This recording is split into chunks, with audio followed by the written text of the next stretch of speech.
Hey yo, my fellow bookworms, what's up? Welcome to Nia Reads. Here I'm just going to be reading about black queer people in fantasy and sci-fi stories, and it'll be stories that I've made. So yeah, if you want to learn more, if you want to hear more, go ahead, hit that subscribe button. Go ahead and like this already, you know, if you're already like down with it, you know what I'm saying? Yeah, so today I'm going to be reading a sci-fi story that I've made. I've only really made like fantasy stories, to be honest, but I always like reading about like sci-fi stories, so I'm like, you know what, let me just delve into this. Let's see how this goes. So yeah, this is my first time ever diving into that category, and I'm pretty excited because it feels like it could run a little longer than what I have. We'll go more into that later. But yeah, so go ahead, get your drink. I have my drink of choice. I have my coffee, and then I also have my water. So I'm set. So yeah, get your blanket, get your drinks, get your food, do whatever you need to do, and let's get reading. So let's welcome in this short story this week. It is going to be titled The Aberrations.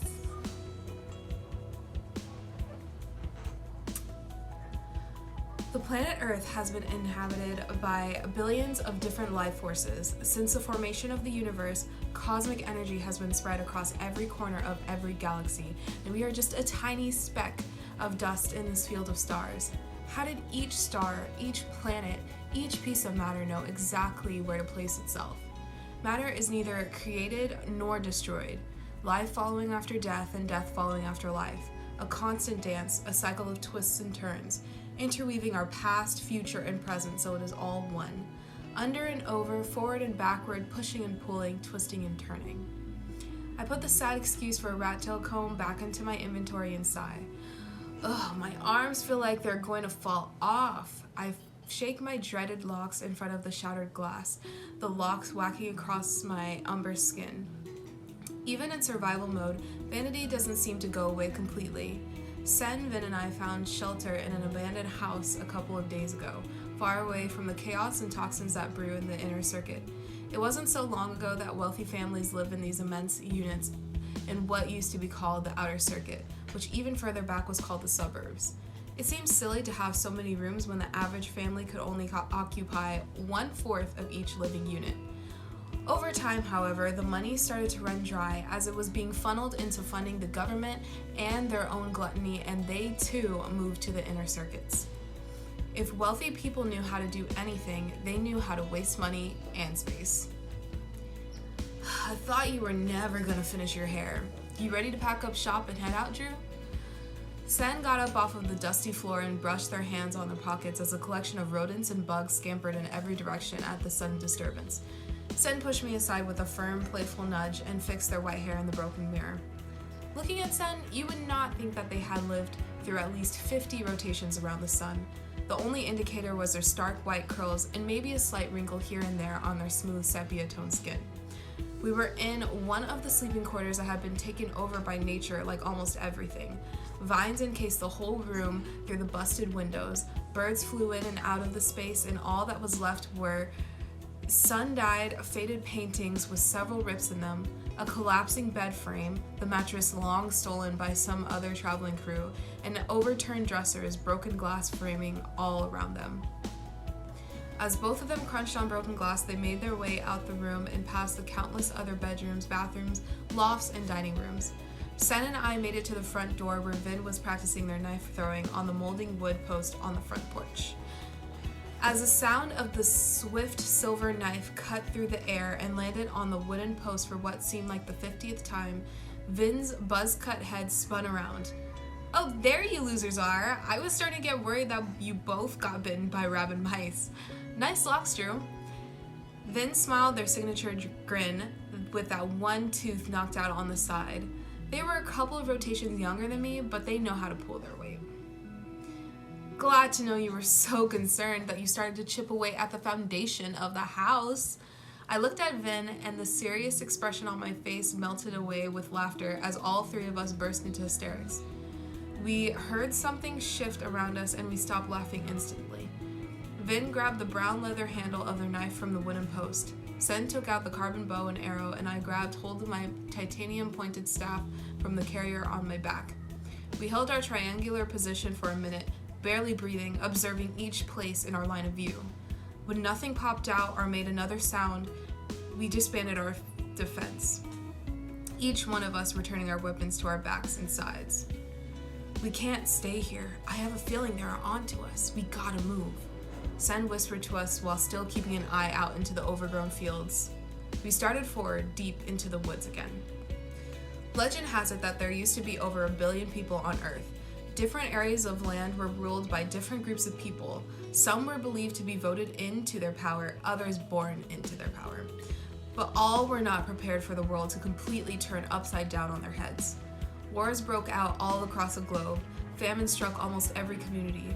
Earth struck the people back for all of the grief and destruction it endured during the reign of humans through the force of fire, large engulfing of land in water, and splitting great bodies of land in half, ripping through living units and the roads they traveled.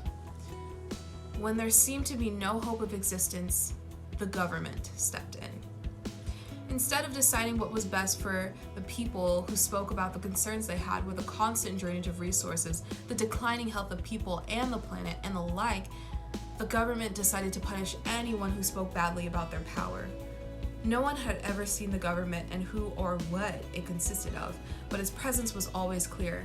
It decided that an enemy of the state was one that would not adhere to its strict rules and regulations about when to be in bed at a certain time, what their name would be chosen by the ruling class, if they didn't consume enough information through screens, or if they consumed too much information through these illuminating screens, what their gender would be, etc., etc.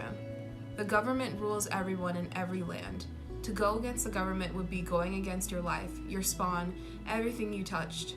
The government assures its people that they will take care of them every step of the way.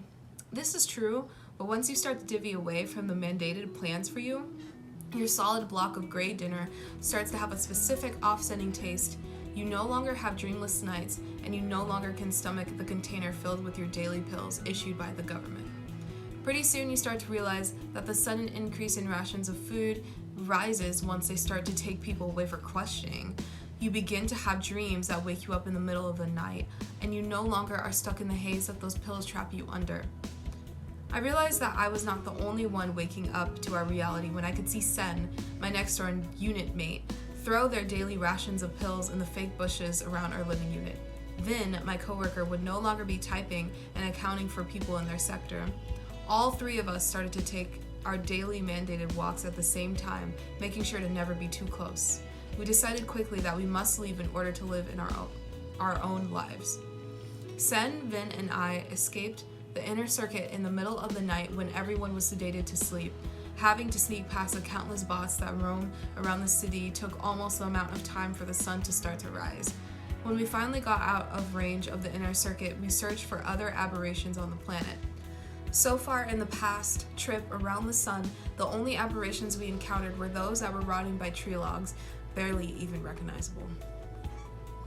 Ugh, I'm so hungry. Are you all sure that you found no food in that living unit? Vin was holding their stomach as it grumbled. Quit it, Vin. You know we are all hungry. Again, no, there was nothing in the unit. The rats might have gotten to it first. I was losing my patience, and it wasn't Vin's fault. We were running on day 2 of no food and little water. Vin threw their head back and muttered out a disapproving, ugh. Sen held Vin's mouth and we stopped walking. Vin was about to protest, but their eyes stared forward in a frozen panic. Down the way was a 4-legged bot, walking as though it was a dog, and even had the likeness of a dog. Those creatures that I read about in the torn pages of a children's book in one of the outer circuit units. If it weren't for the shiny steel metal encompassing its entire frame, a red scanner for eyes, and sharp piercing spears for its snout, feet, and tail. We dared not move, but I couldn't help my body shaking. Why was a bot out so far from the inner circuit? What was it trying to find? The bot started to walk in the opposite direction when my shaky legs decided to fail me, and I took the tiniest step back. That was enough for the bot to stop in its tracks and turn and look directly at us. Without warning, it began sprinting with intense speed directly towards us.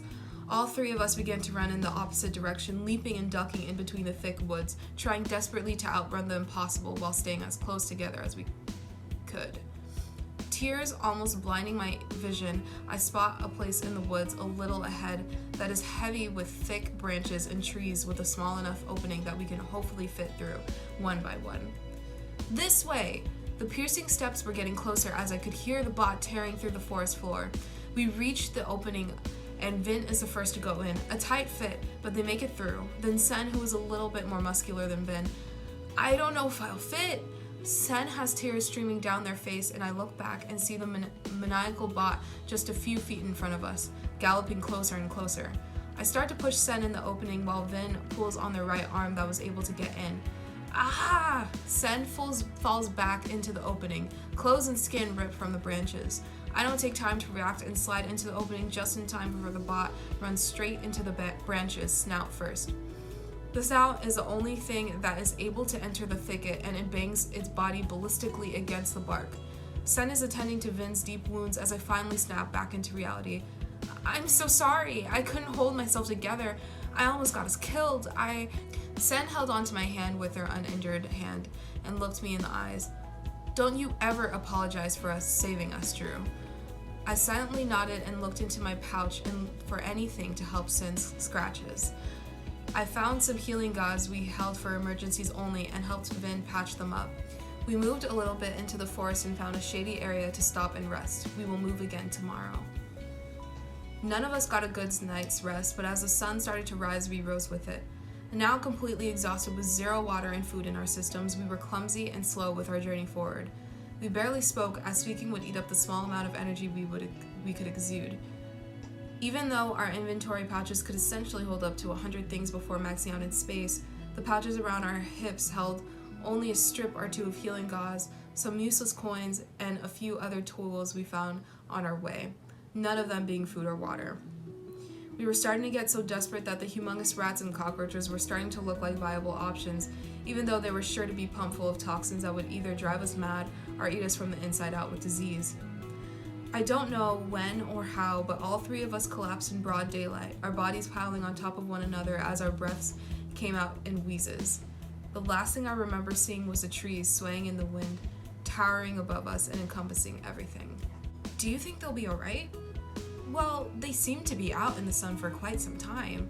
It's possible their bodies are going to need some time to regenerate. I was hearing voices all around me swirling in and out of my mind.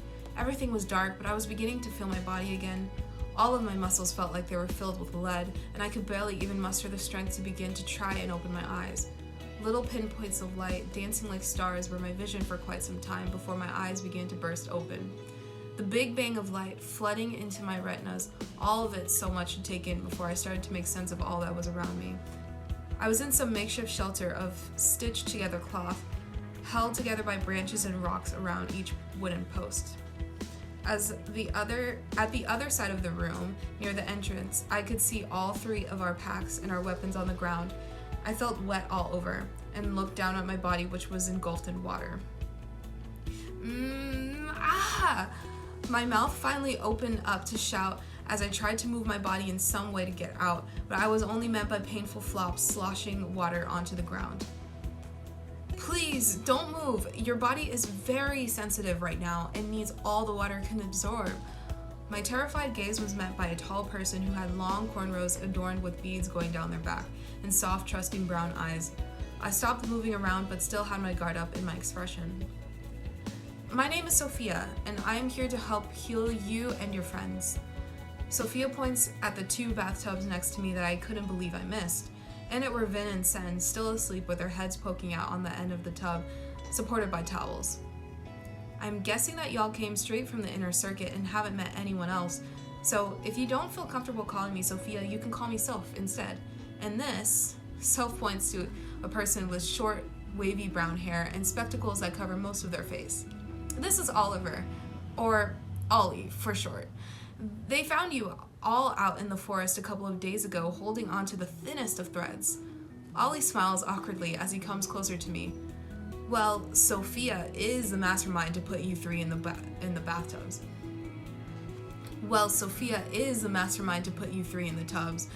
She has been working day and night on keeping you all stable. Why were their names so long? What is this place? She? My confusion must have been written all over my face as Soph put her hands on Ollie's shoulders, towering above them. You're laying it on too heavy, Oliver. I'm sorry, we aren't used to newcomers. We'll explain everything to you all at once, but for now, drink this and rest. Sophia brings a cup of green liquid to my lips and I refuse to drink it. Oh, come on now. Don't you think if we were going to kill you and harvest your organs for the government, we would have done that already? Soph and Ollie catch eyes and look at my horrific expression and laughed. We only want to help you, we promise. We left the government just like you once. Ollie winked at me and smiled trustingly. I looked at them both for a beat and slowly drank the bitter green liquid. It didn't take too long for Vin to jolt upright, splashing water all over everything, including a seemingly comatose Sen. It also didn't take long for Vin to regret that decision and splash back into the tub as they moaned out in pain. Soph gave Vin the same simple rundown and I received and reassured them that she and Ollie were not out to kill us. It did make it easier for them to convince Vin, since I was doing my best to catch eyes with them and nod. I still wasn't as sure about the both of them, but they still haven't done anything to harm us. Besides, why would they let myself and Vin wake up when they could have, as Ollie says, harvest our organs? I was starting to feel a little better and leaned my head over to the right to utter out, Vin, I know you could barely move, but I'm so glad we aren't dead. We aren't dead, right? Vin cracked a small smile. Both of us looked at Sen. Why won't they wake up already? Don't worry, you two. Your friend will wake up eventually. They took a really hard beating in the woods, it looks like. Slashes all up and down their left side. We were able to stitch up the deep wounds, but resting is the most important thing. Their body will know when it's right to rise. Sen looked so peaceful in the bath, it was hard to tell if they were alive. After the next 4 days, Vin and I were able to talk to each other again and sit upright in the tubs for some time. Our legs were still in excruciating pain, but between Soph and Ollie giving us a wretched green slime and refreshing water to wash it down, we were starting to feel more mobile again. Sen was still deep in sleep, and Vin and I couldn't help but see the exchanging look of worry between Soph and Ollie when they were checking on Sen before turning into their own quarters to sleep. Their shelter was right next to ours, so they could be at our aid at any given moment. Once morning came, Soph and Ollie surprised us with a platter of Technicolor objects that seemed to look almost artificial. What is that? Vin's eyes grew wide and inquisitive. Well, we wanted to see if you both would want to know what it is we have been smashing together for you all to drink.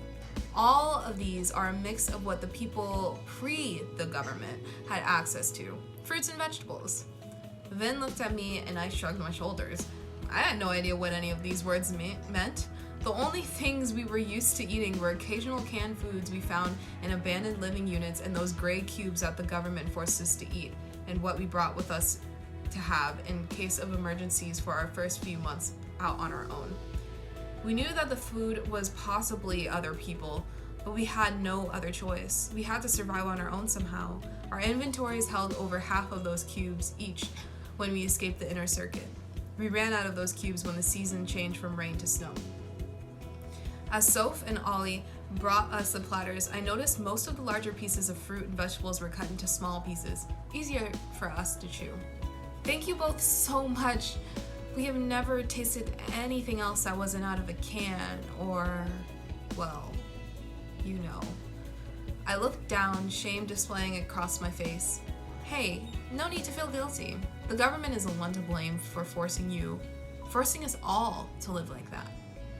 Soph was at my side and had her hand on my shoulder before she placed the tray on the table in between Vin and I. We started to taste each item on the platter, distinctively going around the green pieces. We were both sick of ingesting green. Some flavors were distinctively sweet, others were very bitter, and some barely had any taste at all. Vin, Drew. This was the first time Soph had said our names in the same sentence like this since we told them our names about a couple of days ago. Oliver and I were thinking it might be time to tell you what is going on and answer any questions you may have. Soph and Ollie saw our immediate change in demeanor and as we stopped eating our food and looked up at them. But what about Sen? Don't they need to be up to hear about this too? Soph and Ollie look at each other with that same look of worry I saw last night. Yes, we thought about this for a long time, but Soph's voice trailed off. Your friend Sen seems to be in some sort of shock. They will wake up eventually, we hope, but we don't want to have to make you wait any longer, and we have to know where you both stand. Where you stand? What do you mean? Vin was gripping onto my hand harder. Soph sighed and took a seat in one of the wooden chairs in the room. Well, you see, Oliver and I left the inner circuit after we realized that we developed stronger than normal feelings towards one another and wanted to live together. We would stop by one another's living unit in the middle of the night, sneaking past the bots in the city. We thought we were sneaky and that the government was none the wiser, but we thought wrong. We were starting to notice people at our workplaces gazing at us too long and that our dosage of pills was gradually increasing. One night, as I snuck away to Oliver's, a bot scanned part of me and did nothing. It didn't alert the other bots or anything, and that left me feeling entirely uneasy. It was almost as if the bot was expecting me to be at Oliver's living unit. As soon as I entered Oliver's unit, I told them we need to leave immediately. I could feel that something was wrong, and that if we stayed any longer, we were not going to see another sunrise. It took us 2 days to eventually find our ways out of the inner circuit since they were, as I expected, on high alert for us. There were more bots on the streets and more people popped up in the cities trying to blend in with the rest of the people. Once we reached the woods, we knew we were in the outer circuit. It has been about 5 rotations around the sun since then, and we have found a small group of people who have dedicated their lives to finding more people to eventually go against the government and free us from their reign. They do not want us to be individuals. They want us to continue to funnel resources into their pockets. We aren't entirely convinced that everyone in the world lives in the inner circuit or even on this piece of land. There are vast bodies of water along a few days of travel away. Over time, we ran into more aberrations that decided to escape, and although some of them lost their lives to those bots, we are still fighting strong. There are 15 of us in total, Oliver and I included. My eyes opened wide and I audibly gasped. Here we thought that we were the only people to live outside the government's ruling hand, but to hear that there are 15 aberrations that made it, tears start to form on my waterline. Oliver and I decided to use our resources to try and heal you 3 back to full health. We want to continue to give you the resources you need, but we would not be truthful if we didn't express the fact that we are running out of resources, and we will need all 3 of you to be able to pull your weight in order for us to be able to live together as a community. Now, we are not saying you have to stay here, but we are offering the chance to live amongst us and grow our commune. One day, when we scour every last part of the land, we will be able to build a community that thrives on individuality and the ability to grow together. We want to be able to live alongside nature instead of use it like all the government and previous ruling bodies do. We want to look after one another and fill in where others can't, and vice versa, with our own individual skills. We want every person to be able to express themselves however they may seem fit and with whatever title suits them. It was not too long ago when we found a place in the outer circuit that had so many pieces of literature. Most were burned and torn to shreds, but the ones that were mostly legible spoke of the lands before this one. That's where I learned that people can identify with different titles, hence why I feel most comfortable with being referred to as she. Most everyone on the commune feels comfortable with their original they title, but they all feel more comfortable knowing that their titles can change. Oliver and I also lengthened our names, as did many people in the commune. Maybe you would like to lengthen your names someday as well. I know this is a lot to put on you both, but we would love to have you both on board with us, and Sen, when they do wake up. We will respect your wishes either way. Sophia places her hands on her lap and looks at us as Oliver holds onto her shoulders from behind the chair.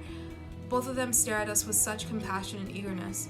Vin and I are in a fit of tears. All this time we had been searching for people like us, people who started to wake from the constant control and constraints. We will be having to run for the rest of our lives, but we wouldn't be running alone anymore. I go to wipe the tears off of my face and look to Vin, who is doing the same. When we look back to Sophia and Oliver with tears in our eyes, we begin to open our mouths but stop short. Hello? We all spin our heads around towards a groggy, deep voice coming from the third tub as droplets of water sloshes onto the ground. Our final decision will have to wait.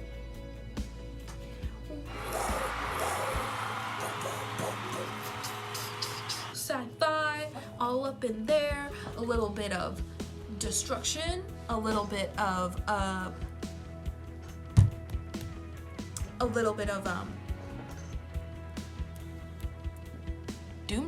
doomsday. Yeah, that's that sci-fi I like to talk about. Let's talk about it, all right? Yeah, I'm so happy I did this, especially because I didn't think this video was gonna actually happen, because a lot happened today. I'll do that in a different video because yeah, my day was absolutely bonkers. So yeah, I am so happy to be able to be here and to be able to create and for y'all to be able to see it. Yeah, if y'all have any comments, any questions, tell me your favorite part, tell me the parts that you would want more clarification on. Just write it all in the comments, please, so that when I do my in between the lines, I'll be able to answer those specific questions. I mean, I am just happy to do this. So yeah, let me know. Again, subscribe if you made it this far, because I mean, obviously I captured your attention some way, right? Like this for the same reasons. Comment your questions, concerns, and anything of the like, and can't wait to see y'all in a new video next week. Wow, yeah.